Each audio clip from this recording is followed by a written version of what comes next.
राधे राधे भक्तों, आशा करती हूँ आप सब स्वस्थ होंगे, मस्त होंगे। आपका हार्दिक स्वागत है श्री माधवी जी की सेवा में। तो आपको कार्तिक मास की हार्दिक शुभकामनाएं। कार्तिक मास का आज पहला अध्याय है, तो चलो शुरू करते हैं। मैं सिमरू माता शारदा, बैठे जिह्वा आए, कार्तिक मास की कथा लिखे वशिष्ठ हर्षाए। तो कथा इस प्रकार है। नैमिषारण्य तीर्थ में श्री सूत जी महाराज 88,000 सोनकादिक ऋषियों से अब बोले, अब मैं आपको कार्तिक मास की कथा विस्तार से सुनाता हूँ, जिसे सुनकर सब प्रकार के पापों को से छूटकर अंत में बैकुंठ को प्राप्त होता है। सूत जी बोले, श्री कृष्ण जी से आज्ञा लेकर देवर्षि नारद के चले जाने पर सत्यभामा प्रसन्न होकर लक्ष्मीपति भगवान से कहने लगी, हे नाथ, मैं धन्य हुई, मेरा जीवन सफल हो गया। मेरे जन्मदाता भी धन्य हैं, जिन्होंने मुझ जैसी त्रिलोक्य सुंदरी को जन्म दिया, जो आपकी 16 सहस्त्र स्त्रियों के मध्य में आपकी परम प्यारी पत्नी बनी।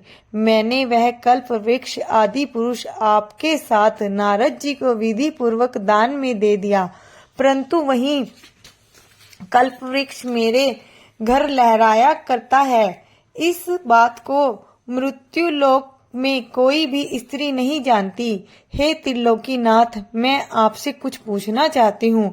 आप मुझे विस्तार पूर्वक महात्म्य की कथा सुनाओ, जिसको सुनकर मेरा हित हो तथा जिसके करने से कल्प पर्यंत भी आप मुझसे विमुख न हो। सूत जी बोले, सत्यभामा के ऐसे वचनों को सुनकर हंसते हुए श्री कृष्ण सत्यभामा का हाथ पकड़कर तथा अपने सेवकों को वहीं रोककर विलास युक्त अपनी पत्नी को कल्प वृक्ष के नीचे ले गए और हंसकर कहने लगे, हे प्रिय, 16,000 रानियों में से मुझे तुम प्राणों के समान प्यारी हो। तुम्हारे लिए मैंने इंद्र से तथा देवताओं से भी विरोध किया था।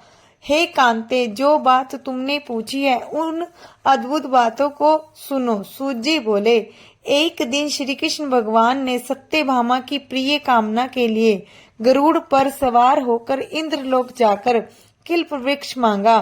तब इंद्र के मना कर देने पर गरुड़ का इंद्र से घोर युद्ध हुआ और गोलोक में गरुड़ जी ने गौओं से युद्ध किया। गरुड़ की चोंच की चोट से उनके कान और पूंछ कट कर गिर पड़े। उनके रुधिर से 3 वस्तु उत्पन्न हुई, कान से तमाकू, पूंछ से गोभी और खून से मेहंदी। इन दोनों के प्रयोग करने से मोक्ष की प्राप्ति नहीं होती। तब गौओं ने भी क्रोध में भरकर गरुड़ को मारा, जिससे उनके 3 पंख टूटकर गिर पड़े। इनके पंख से नीलकंठ, दूसरे से मोर, तीसरे से चकवा चकवी उत्पन्न हुए। हे प्रिय, इनके दर्शन मात्र से ही शुभ फल की प्राप्ति होती है। यह सुनकर सत्यभामा बोली, हे प्रभु, मैंने पिछले जन्म में कौन कौन से दान व्रत जप किए हैं, मेरा कैसा स्वभाव था तथा मैं किसकी पुत्री थी और मुझे मृत्यु लोक में जन्म लेना पड़ा। मैंने ऐसे कौन से शुभ कर्म किए जिससे आपकी अर्धांगिनी हुई। कृष्ण बोले, हे प्रिय, जो तुमने पूर्व जन्म में शुभ कर्म किए हैं उन्हें विस्तार पूर्वक कहता हूँ। पूर्व समय में सतयुग के अंत में मायापुरी में अत्रि गोत्र में देव शर्मा नाम की एक ब्राह्मण वेद वेदांत का जानने वाला रहता था। वह रोज अतिथियों की सेवा, हवन और सूर्य भगवान की पूजा किया करता था। उसका तेज सूर्य के समान तेजस्वी था। उसके वृद्धावस्था में गुणवती नाम की कन्या हुई। उसका विवाह उस पुत्रहीन ब्राह्मण ने चंद्र नाम के अपने शिष्य के साथ कर दिया। वह चंद्र को अपने पुत्र के समान मानता तथा चंद्र भी उसे अपने पिता के समान मान देता था। एक दिन वे दोनों कुश और समिधा लेने के लिए वन में गए। हिमालय की तलहटी में भ्रमण करते हुए उन्होंने एक राक्षस को आता हुआ देखा। उस राक्षस के आने से भय के मारे उनके सब अंग स्थिर हो गए और भागने की सामर्थ्य भी नहीं रही। तब उस काल के सदृश राक्षस ने उन दोनों को मार डाला। उनके धर्मात्मा होने के कारण मेरे पार्षद उनको मेरे पास बैकुंठ में ले आए, क्योंकि उन्होंने आजीवन सूर्य भगवान की पूजा की थी। उस शुभ कर्म से मैं दोनों पर अति प्रसन्न हुआ। शिव, सूर्य, गणेश जी व इन सब देवताओं की पूजा करने वाले सब स्वर्ग को प्राप्त होते हैं। मैं एक होता हुआ भी काल और कर्मों के भेद से 5 प्रकार का होता हूँ। जैसे एक देवदत्त, पिता, भ्राता आदि नामों से बोला जाता है।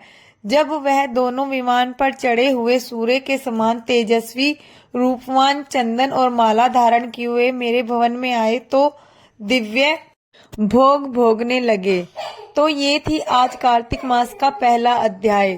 तो राधे राधे भक्तों और जय श्री कृष्णा, और कमेंट बॉक्स में जय श्री कृष्णा और राधे राधे अवश्य लिखें। राधे राधे भक्तों।